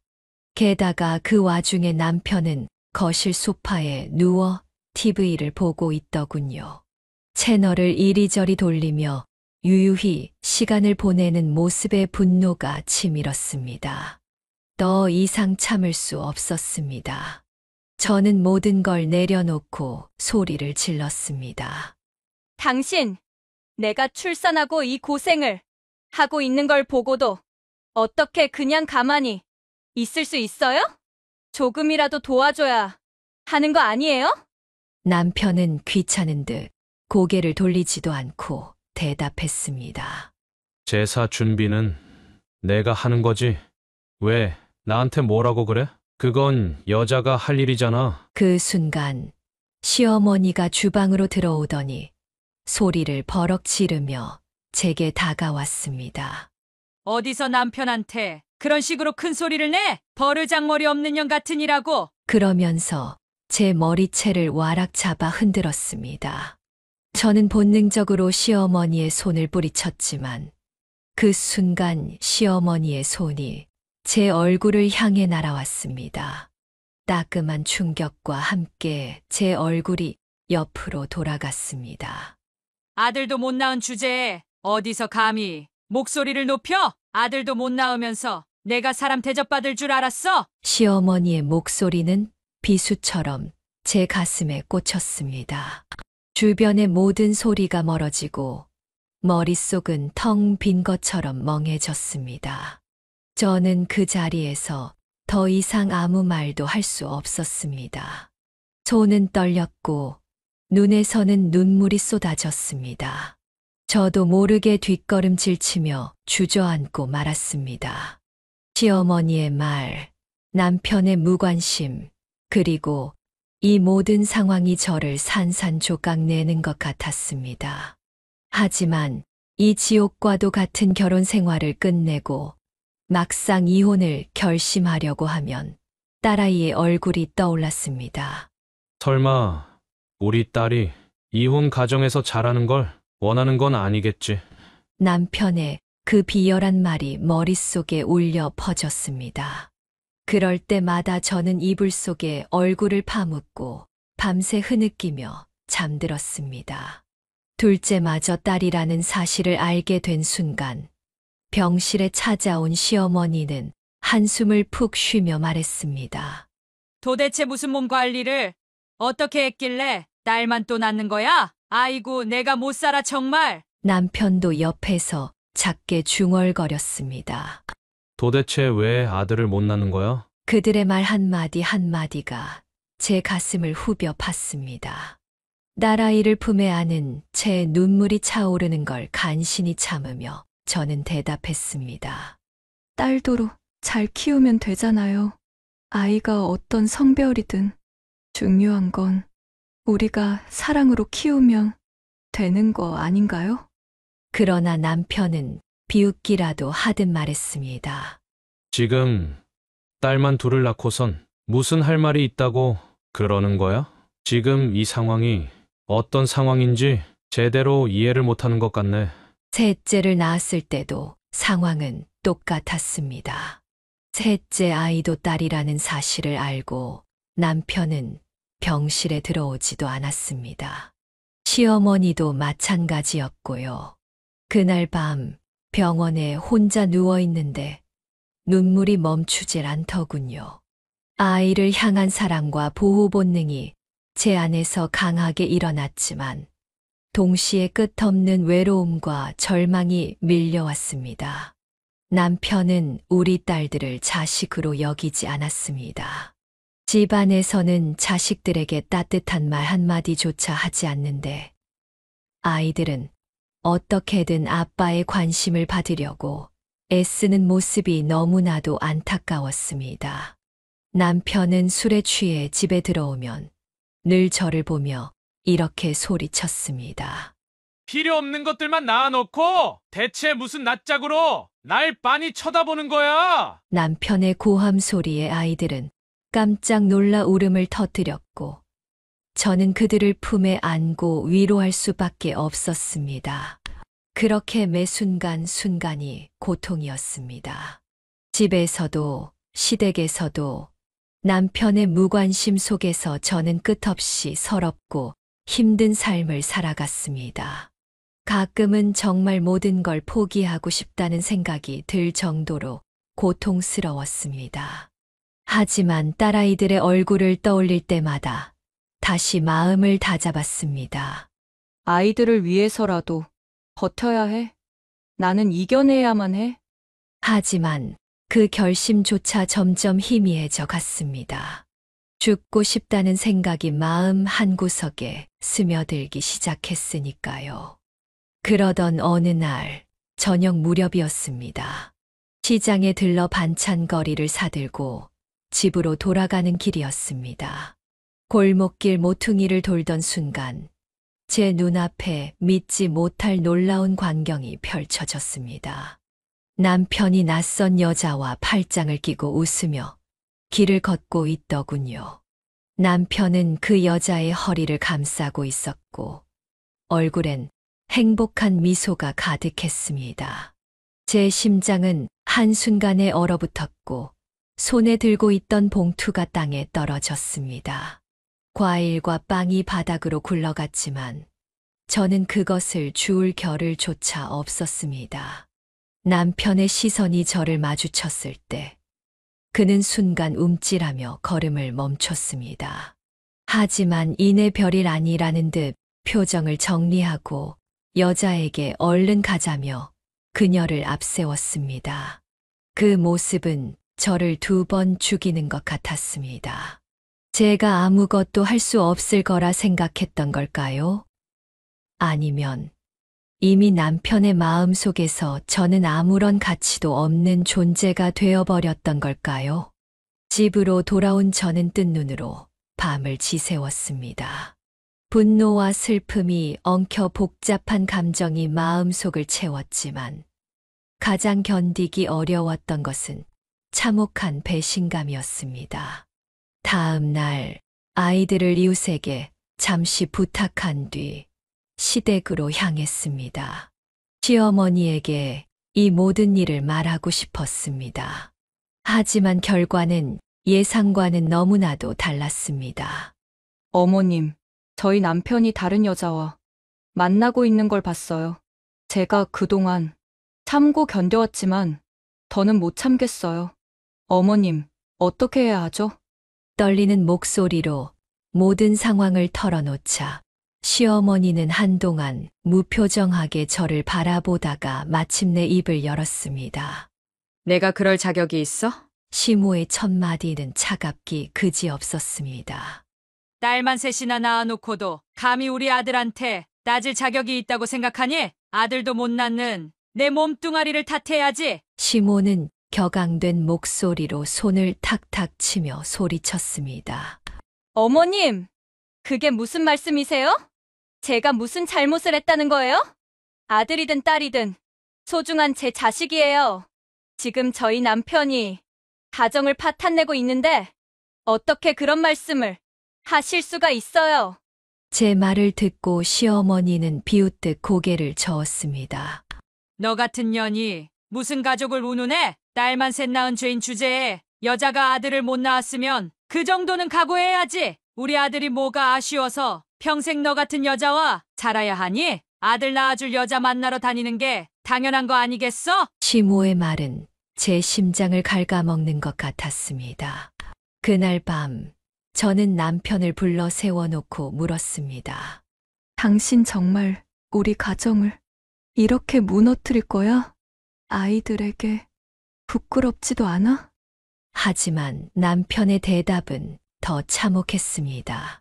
우리 집안은 아들이 필요하다고 내가 몇 번이나 말했잖아. 그런데 딸만 셋을 낳아놓고 도대체 나한테 뭘 바라는 거야? 나는 우리 집안의 대를 이을 아들을 낳아줄 여자가 필요하다고. 저도 더 이상은 참을 수 없었습니다.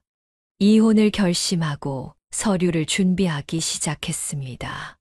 남편은 처음엔 너 우리 아이들이 이혼 가정에서 자라는 걸 무엇보다도 무서워하잖아. 좋아하지 마. 라며 비아냥댔습니다.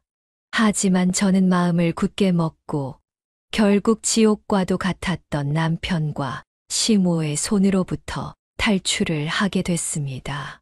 하지만 세 딸을 데리고 혼자 살아가는 일은 생각했던 것보다 훨씬 어려웠습니다.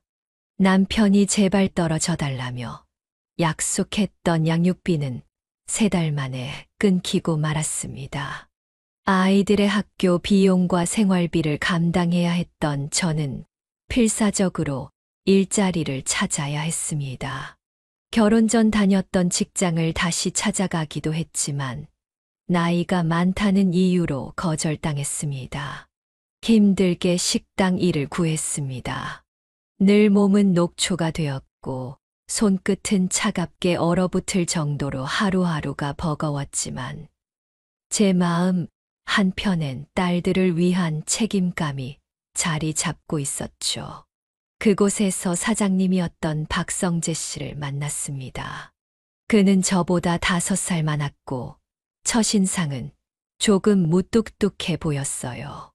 하지만 일하는 동안 그의 배려와 따뜻함을 조금씩 느낄 수 있었습니다. 박 사장님은 어릴 적부터 가난한 집안 사정으로 일찍부터 가장 역할을 해왔다는 이야기를 들려줬습니다. 형제도 없이 홀로 부모를 모시며 성실하게 살아온 삶이 고스란히 드러났죠. 연애는커녕 제대로 된 친구도 많지 않아요. 그냥 일하는 게 전부였죠. 그는 이런 말을 할 때 눈을 피하며 조용히 웃었는데 그 모습이 어쩐지 쓸쓸해 보였습니다. 처음에는 그저 사장과 직원의 관계로 지냈지만 이 시간이 지날수록 그와의 대화가 늘어나기 시작했습니다. 그는 제 이야기를 묵묵히 들어주었고 때로는 조언도 아끼지 않았습니다. 아이들과 함께 살아가는 이야기를 할 때마다 수연 씨, 정말 강하시네요. 존경스러워요. 라고 말하며 따뜻한 미소를 보였죠. 어느 날은 일부러 아이들 좋아할 만한 간식을 챙겨와 주기도 했어요. 딸들이 좋아할 것 같아서요. 이런 건 제가 잘 안 사봐서 괜찮을지 모르겠네요. 박 사장님의 그 한마디가 제 마음을 따뜻하게 덮어주는 것 같았죠. 그렇게 우리의 거리는 조금씩 좁혀졌습니다. 어느 날 밤 식당 정리를 마친 후 성재 씨가 조심스럽게 이야기를 꺼냈습니다. 수연 씨, 사실은 제 마음을 전해야 할 것 같아요. 그 순간 저는 심장이 쿵 하고 내려앉는 기분이었습니다. 그는 머뭇거리며 말을 이어갔습니다. 저는 수연 씨가 정말 대단한 사람이라고 생각해요. 혼자서 아이들 셋을 키우며 이렇게까지 열심히 살아가는 모습이 존경스럽고 그런 수연 씨를 보면서 나도 모르게 마음이 깊어졌어요. 그는 제게 자식이 3명이나 딸려 있다는 것도 이미 너무나 잘 알고 있었습니다. 하지만 그 사람은 제게 이렇게 말했어요. 수연 씨의 아이들도 제 아이들이라고 생각하고 싶어요. 저는 그 아이들을 사랑하며 키울 자신이 있어요. 우리 같이 새로운 가정을 만들어 보면 어떨까요? 그 사람의 진심이 담긴 고백은 저를 한참 동안 고민하게 만들었습니다. 남편과의 이혼 후 누군가를 다시 사랑할 수 있을까 두려웠고 내 아이들이 그 사람을 아빠로 받아들일지도 걱정이었죠. 하지만 그 사람의 따뜻함과 진심은 조금씩 제 마음을 열게 만들었습니다. 딸들에게도 이 사실을 말했을 때 처음엔 놀란 표정을 지었지만 성재 씨가 가져온 간식과 작은 선물들을 보며 엄마, 그 아저씨가 엄마를 좋아해요? 라는 농담 섞인 질문을 하기도 했습니다. 성재 씨도 제 딸들과도 조금씩 시간을 보내며 진심으로 다가갔고 딸들도 그런 성재 씨의 모습을 조금씩 받아들였습니다. 결국 저는 성재 씨와 함께 새로운 가정을 이루기로 결심했습니다. 결혼식을 소박하게 하는 대신 우리 가족을 위해 더 좋은 추억을 많이 만들겠다고 약속했습니다. 그렇게 우리는 하나의 가족이 되었고 그가 내민 손은 제게 새로운 삶의 희망을 안겨주었습니다. 하지만 제 인생에 찾아온 행복과 평화는 오래가지 못했습니다. 그날도 식당은 손님들로 붐볐고 저는 익숙하게 주문을 받고 음식을 준비하느라 분주하게 움직이고 있었어요. 그런데 문득 문이 열리며 들어오는 나칙은 실루엣에 손이 멈췄습니다. 그 나칙은 얼굴 잊고 싶었던 얼굴이 제 앞에 다시 나타난 겁니다. 바로 전 시어머니였습니다. 꽤 오랜 시간이 지났건만 전 시모를 보자마자 예전의 아픈 기억들이 물밀듯이 떠올라 숨이 턱하고 막혔습니다. 그렇게 저를 괴롭히던 전 시모는 예상 밖으로 조용히 앉아 음식을 주문했습니다. 이상하게 풀이 죽어 있는 모습에 이상하다는 생각마저 들었어요. 음식이 나오자 느릿느릿 수저를 들더니 저를 힐끔 바라보며 한마디를 건넸습니다. 주연아, 우리 잠깐 얘기 좀 하자꾸나. 마지못해 자리를 잡고 앉았더니 시모가 뜬금없는 말을 꺼내기 시작했습니다. 다시 우리 아들이랑 결혼해라. 순간 귀를 의심했습니다. 말도 안 되는 소리를 듣고 있던 저는 전 시모를 빤히 바라보았습니다. 저 뭐라고요? 다시 결혼하라고요? 전 남편은 다른 여자 만나서 잘 살고 있는 거 아니에요? 대답 대신 돌아온 건 깊은 한숨이었습니다. 그런 줄 알았지. 근데 괜찮은 여자인 줄 알았더니 아주 정신 나간 여자더라고. 시모의 입에서 나온 이야기는 너무 놀랍고 흥미진진했습니다. 전 남편의 새 아내가 제사며 집안일엔 손 하나 까딱하지 않는다는 겁니다. 제사 음식 준비하라 해도 절대 안 해. 내가 직접 잡으러 갔더니 나한테 뭐라고 했는 줄 아니? 시대가 어느 시대인데 시모질을 하려고 하냐면서 오히려 나를 가르치려 들더라니까. 하도 어이가 없어서 욕을 좀 했더니 나한테 똑같이 쌍욕을 하는 거 있지. 이야기를 듣는 내내 속이 너무 통쾌했습니다. 예전에 나를 그렇게 괴롭히던 사람이 이제 와서 새며느리에게 된통당하고 있다니 묘한 승리감이 들었습니다. 그 이야기를 하며 시모는 억울하다는 듯 제게 호소했지만 그 순간만큼은 차라리 새며느리에게 박수까지 쳐주고 싶더군요. 전 시모는 새며느리와 다툰 이야기를 주저리 늘어놓으며 저를 계속 설득하려 들었습니다.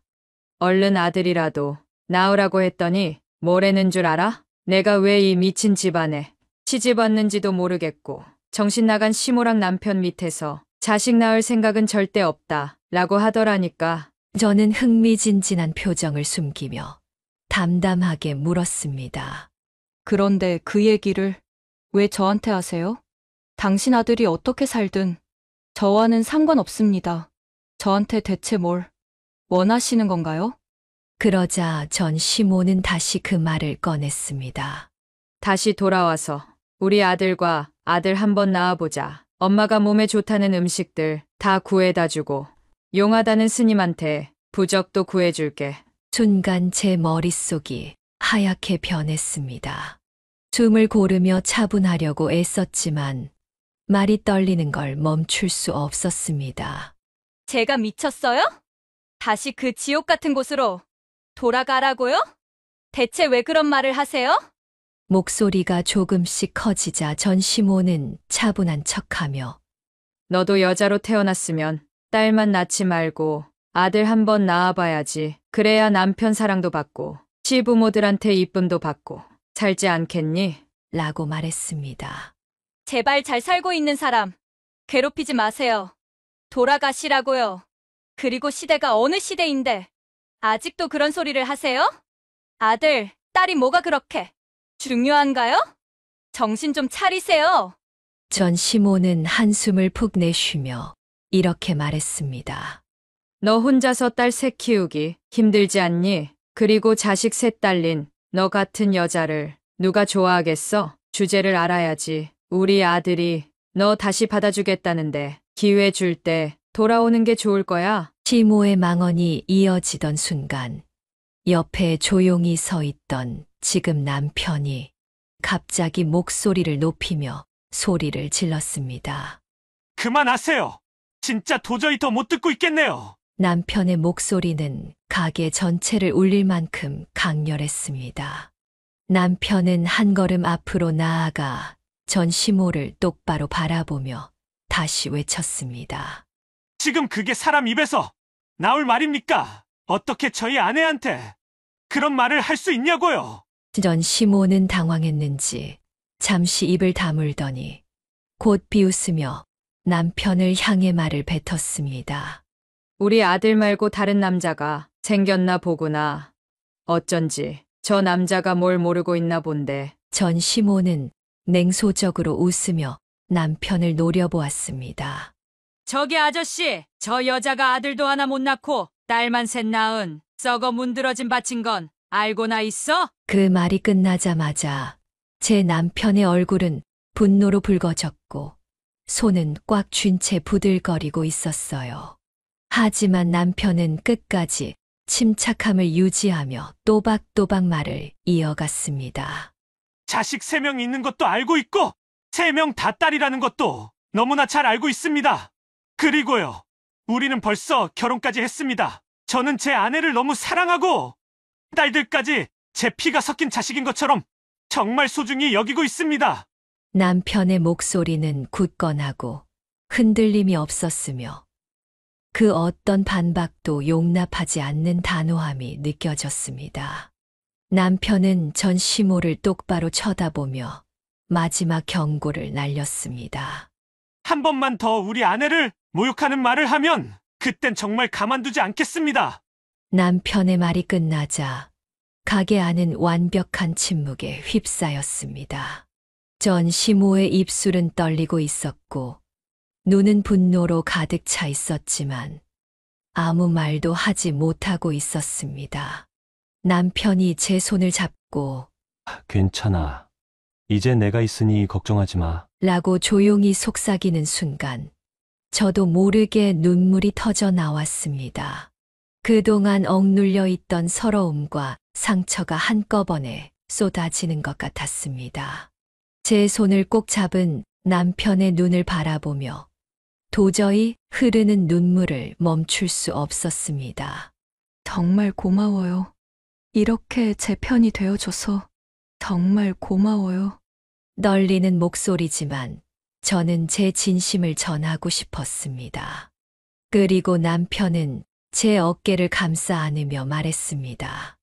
앞으로도 언제나 수연 씨 곁에 있을 테니 걱정하지 마세요. 제가 수연 씨 편이 돼줄게요. 그 순간 저는 다시 한번 제가 올바른 선택을 했음을 느꼈습니다. 과거의 아픔과 상처가 완전히 사라지지는 않겠지만 지금 옆에 있는 사람이 그 모든 것을 덮을 만큼 나를 사랑해준다는 사실에 깊은 위로와 안정을 느꼈습니다.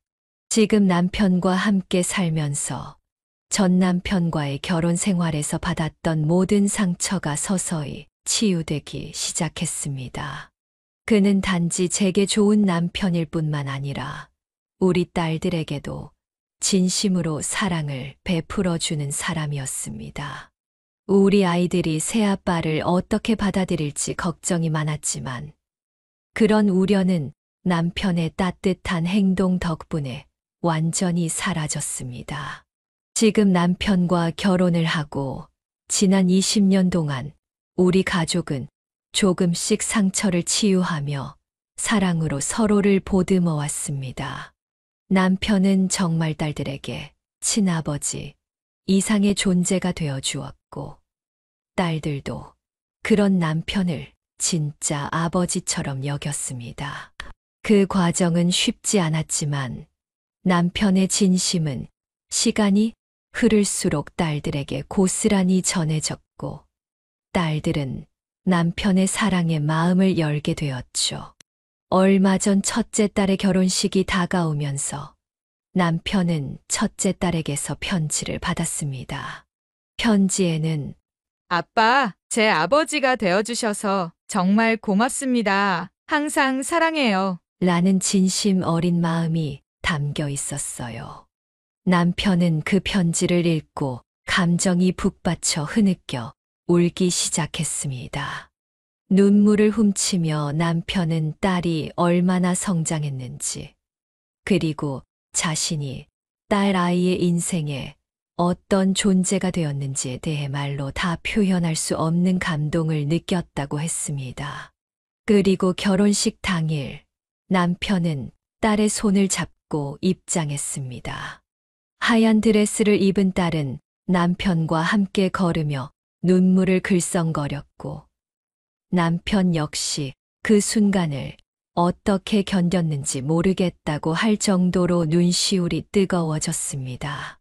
둘이 함께 입장하는 모습을 보며 저는 마음이 먹먹해졌습니다. 남편이 우리 딸에게 준 사랑과 헌신이 그 순간 모든 사람들에게 전해지는 듯했죠. 결혼식 중 가장 기억에 남는 순간은 딸과 사위가 우리 부부에게 절을 올릴 때였습니다. 딸은 절을 올리면서 아빠, 엄마, 정말 감사합니다. 저를 이렇게 잘 키워주셔서 고마워요. 라며 말하며 눈물을 흘렸고, 그 말을 들은 남편은 끝내 눈물을 주체하지 못하고 함께 울었습니다.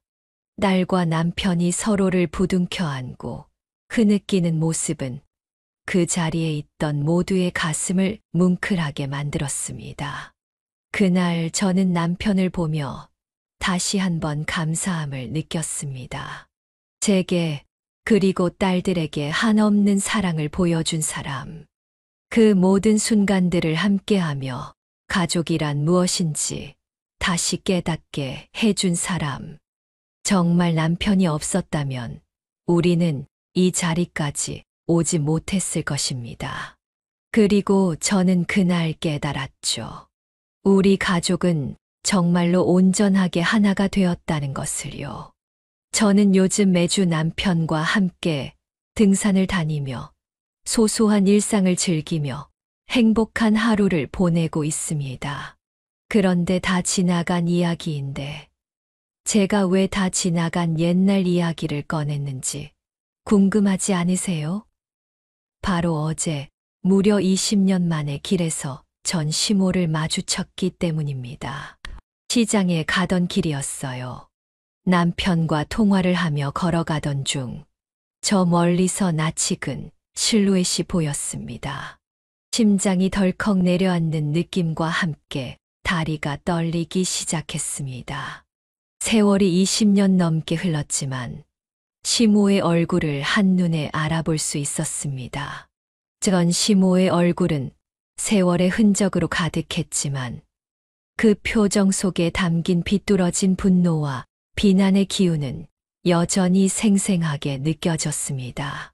저 역시 이젠 60이 넘은 나이였지만 그 앞에서는 여전히 과거의 상처를 생생히 떠올릴 수밖에 없었습니다. 갑작스럽게 가슴이 답답해지고 머리가 아파오며 손끝이 떨리기 시작했습니다. 그 순간 전 시모가 저를 보며 큰 소리로 외쳐대기 시작했습니다. 요망한 연! 내가 딸년들만 셋을 낳아가지고 우리 집안 후대를 끊었어! 우리 아들을 잡아먹고도 내가 무사할 줄 알았느냐? 전 시모의 목소리는 시장 바닥을 울리듯 날카롭고 큰 소리였습니다. 주변 사람들이 하나둘씩 고개를 돌려 쳐다보기 시작했습니다. 저도 모르게 움츠러들게 되었고 고함 소리는 점점 더 거칠어졌습니다. 도대체 무슨 일이래? 저 할머니가 왜 저렇게 화를 내는 거지? 저 여자가 대체 뭘 잘못했길래 저런 소리를 듣는 걸까? 낯선 이들의 수군거림이 제 피부에 파고들듯 들려왔고 저는 그 자리에 그대로 얼어붙은 듯 서 있었습니다. 이 상황이 믿기지 않았습니다. 하지만 동시에 과거의 상처가 더 이상 저를 조각낼 수 없다는 걸 깨달았죠. 그리고 저는 더 이상 그 여자를 두려워하지 않았습니다. 내가 뭘 잘못했는데요? 딸만 셋 낳았다고 날 사람 취급도 하지 않았잖아요. 내가 출산 직후 몸조리도 못한 채 제사에 끌려갔던 거 기억 안 나세요? 당신이 했던 말, 당신이 했던 행동들 모두 잊으셨어요? 저의 목소리는 담담했지만 단호했습니다. 제 안에 억눌려 있던 모든 서러움과 분노가 한꺼번에 터져 나오는 순간이었죠. 주변 사람들도 상황을 파악한 듯 하나둘 그 여자에게 한마디씩 던지기 시작했습니다. 정신 차리세요. 할머니, 딸이든 아들이든 뭔 상관이길래 사람을 그렇게 괴롭혔던 거예요? 시대가 어느 땐데 아직도 저런 말을 해요? 정말 어이가 없네. 전 시모를 향한 사람들의 질타가 하나둘 쏟아지자 그제야 당황한 듯 고개를 돌려 주위를 두리번거렸습니다. 당혹스러워하며 뒷걸음질을 치기 시작하더군요. 결국 사람들의 시선을 견디지 못하고 서둘러 발걸음을 옮겼습니다. 마치 도망치는 것처럼 말이죠. 고개를 숙인 채 시장 구석으로 사라지는 전 시모를 바라보며 저는 말없이 한숨을 내쉬었습니다. 20여 년 전이었다면 그녀의 고성에 주눅 들어 아무 말도 못했을 저 자신이 떠올라 왠지 모르게 씁쓸한 승리감이 들기도 했습니다. 주변 사람들은 여전히 웅성거렸고 몇몇은 저를 향해 위로의 말을 건네며 걱정스러운 눈빛을 보냈습니다. 그리고 말씀드렸다시피 저는 남편과 통화 중이었습니다. 전 시모와 우연히 마주친 그 순간부터 모든 대화는 고스란히 남편의 휴대폰으로 흘러들어가고 있었습니다. 전 시모가 내게 쏟아냈던 모욕적인 말들과 비난들 말이죠. 평소 남편은 자동으로 통화 녹음을 설정해둔 상태였고 제가 정신없이 시모와 대치하고 있는 동안에도 모든 것이 자동으로 녹음되고 있었습니다. 오늘 저는 경찰서에 다녀왔습니다. 전 시어머니를 모욕죄로 고소하기 위해서요. 마음 한구석엔 이런 생각도 들었죠. 내가 이렇게까지 해야 할까? 하지만 그동안 억눌려 있던 감정들이 다시 떠올랐습니다. 젊은 시절 제가 겪었던 그 모든 수모와 모욕들, 그리고 20년이 지난 지금도 여전히 저를 향해 퍼부어진 그 독설들까지 마치 가슴 한가운데에 얼음장처럼 내려앉아 있던 그 상처들이 다시 아프게 요동쳤습니다. 아마 전 시모에게 벌금 정도가 부과되는 선에서 끝나겠죠. 하지만 이 고소는 단순히 법적 조치를 떠나 전 시모가 저에게 저지른 행동들이 얼마나 잘못된 것인지 깨닫게 하기 위한 것이었습니다. 부디 이번 일을 계기로 자신의 지난 잘못을 되돌아볼 수 있기를 바라는 마음이 컸습니다.